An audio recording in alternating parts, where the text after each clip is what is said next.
The lid of the crypt moved with an unnatural creak, and as I pushed it open, an overwhelming sense of dread washed over me. The air turned frigid, thick with a suffocating darkness that seemed to close in from all sides. My breath, shallow and rapid, turned into clouds of vapor, blending into the cold mist that now filled the mausoleum. I should have stopped.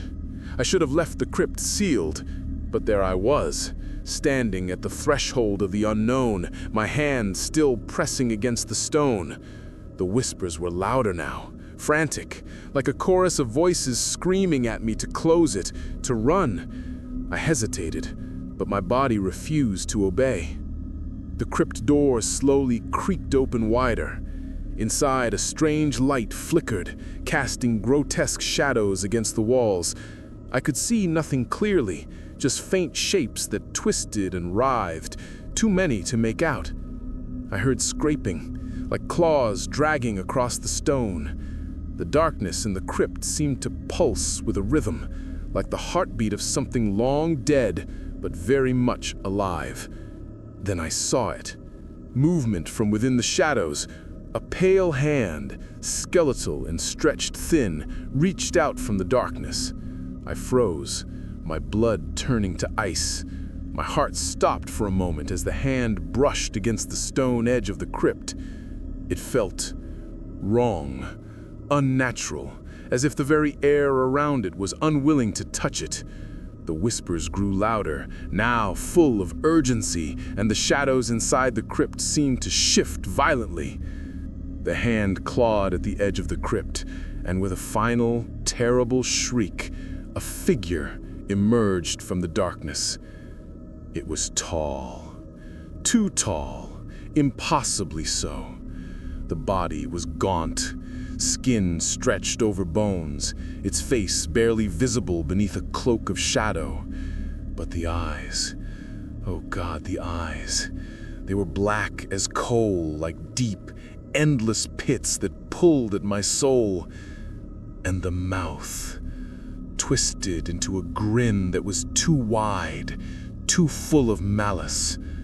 I stumbled back, my heart pounding so loudly I thought it might explode. The figure slowly emerged from the crypt, the air growing colder with every step it took. Its movements were jerky, unnatural, like it wasn't quite sure how to walk, or as if it had been trapped in the darkness for too long. The whispers turned to shrieks of terror, an unholy sound that made my skin crawl.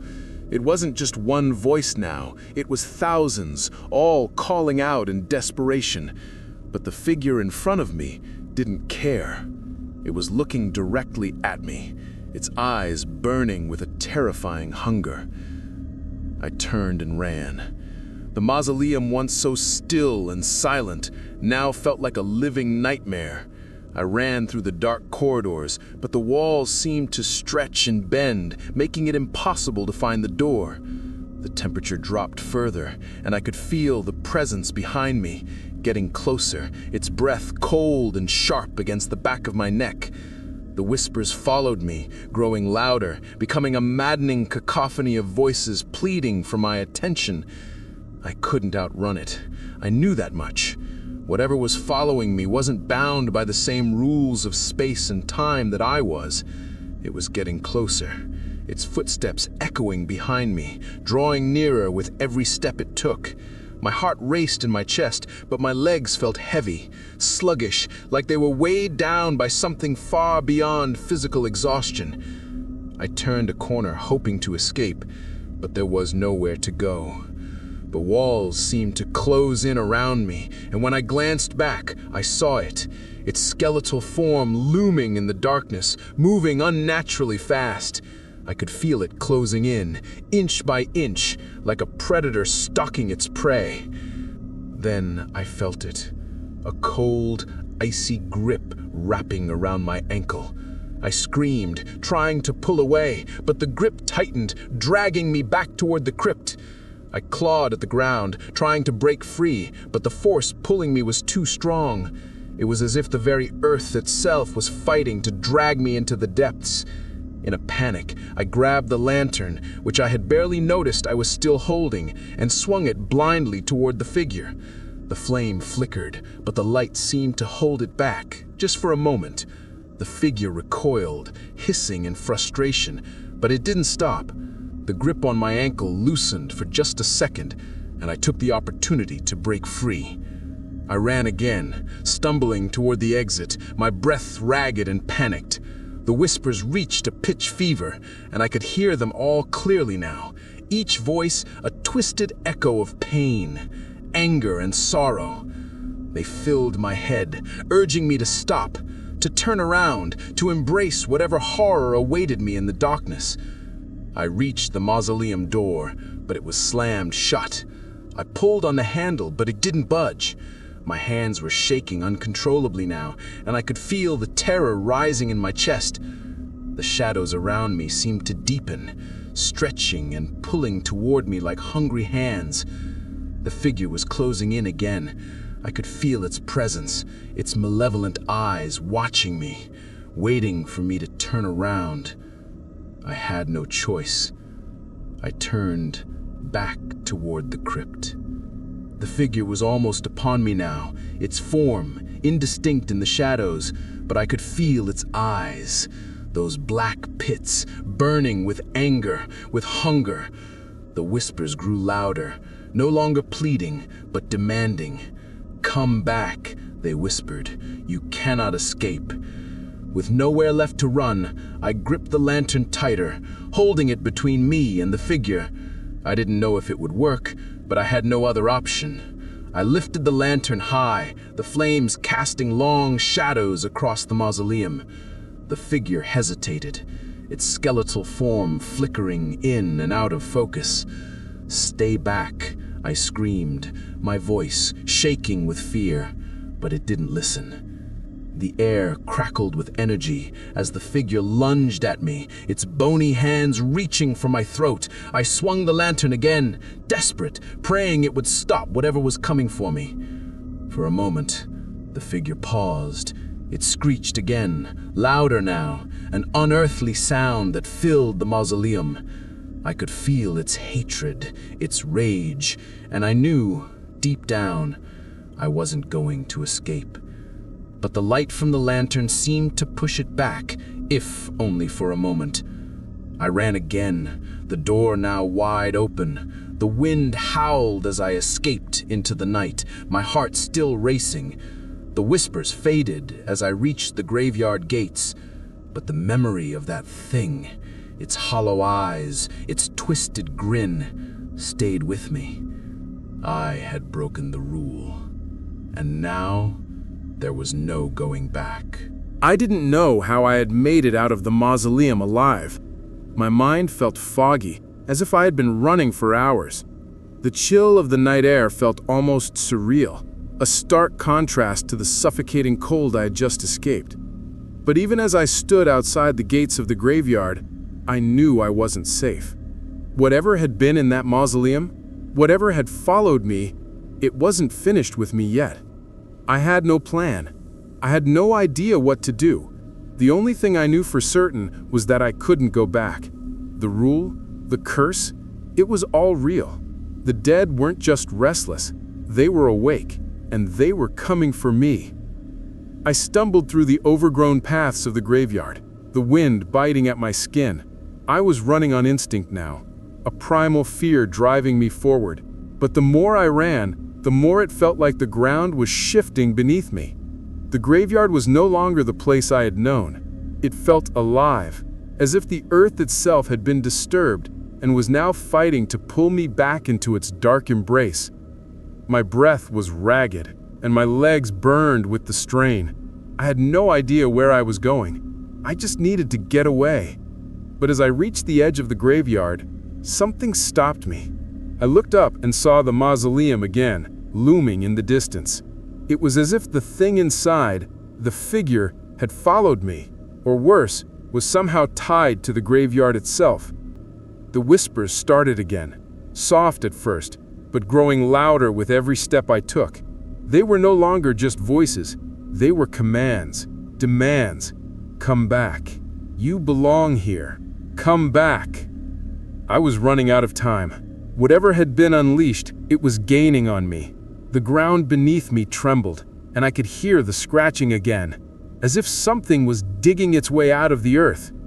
My hand shook as I reached for my phone. The screen lit up in the darkness, and I quickly dialed the only number I could think of: the mayor. I needed answers. I needed help. I needed to know what to do. The phone rang, then clicked to voicemail. "You've reached Mayor Harris. I'm unavailable at the moment, but please leave a message." I felt the blood drain from my face. What could I do? Who could I turn to? The town was too small, too isolated. I was alone.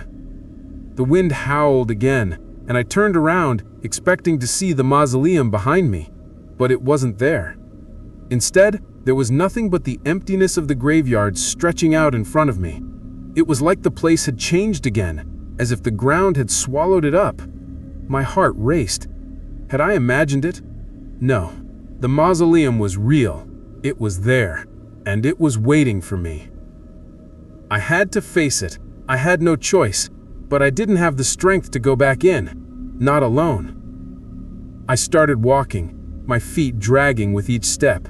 My body felt heavy, worn from the terror I had endured.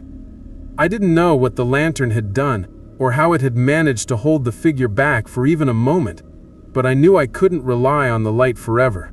I needed something more, something that would give me a chance to survive. I wandered deeper into the graveyard, every shadow seeming to stretch longer than the last. I could hear the whispers now, like soft, insistent breathing at the edge of my mind. Come back. Come back. I reached the caretaker's cabin, and as soon as I stepped inside, I slammed the door shut. The windows rattled with the wind, but I couldn't be sure if it was just the storm or if something was trying to break through. I grabbed a metal pipe from the corner of the room, my only weapon, and clenched it in my hands.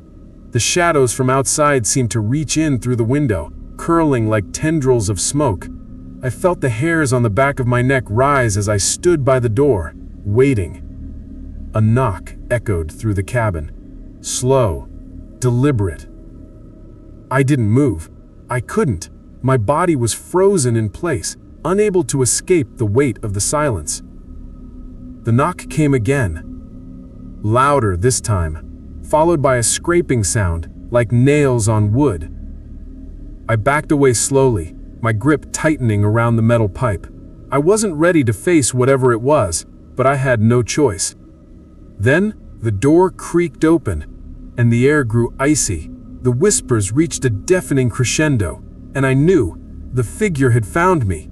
It was standing just outside, waiting for me to open the door, to step back into the darkness. I had to act, now.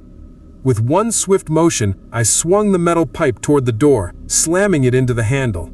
It held for a moment, but the knocking didn't stop. The pressure on the door grew stronger. My hands were shaking, and sweat dripped down my face, stinging my eyes. Another violent shove from the other side, and the door flew open. The figure stood there, its twisted grin lighting up the darkened threshold. Its brack, empty eyes locked onto mine, and for a moment, I thought I was going to pass out from fear. It was everything I had feared, everything I had tried to avoid. But this time, I wasn't going to run. I swung the pipe at the figure, hoping to drive it back, but it passed right through it. The figure seemed to fade and solidify, like a bad dream that you couldn't wake up from. It wasn't just a person. It was something worse, something from beyond. The whispers filled my ears, drowning out every thought. I couldn't think. I couldn't breathe. I swung again, but it did no good. The figure stepped closer, its skeletal hand reaching for me, its claws glinting in the moonlight. "You shouldn't have come! You belong to us now!" I couldn't fight it off. I couldn't escape, but there was one thing I could do. I reached for the lantern. It was still glowing faintly, the last flickering light in the room. I didn't know if it would work, but I had to try. I held the lantern in front of me, and for a moment, the figure hesitated. It shrieked, an unnatural sound that filled the room and made the walls tremble. The air crackled with energy, and the figure began to recoil. I didn't hesitate. I thrust the lantern forward, pushing it against the figure, and in an instant, the dark energy around it seemed to disintegrate. The figure screeched, its body dissolving into smoke as the light from the lantern consumed it. And then, just as suddenly as it had appeared, it was gone. The silence returned. But this time, it wasn't the same oppressive silence from before. The graveyard was still, at least for now. The whispers faded away, leaving me alone, panting and exhausted. I had survived. But I knew this wasn't over. The lantern flickered. One last time.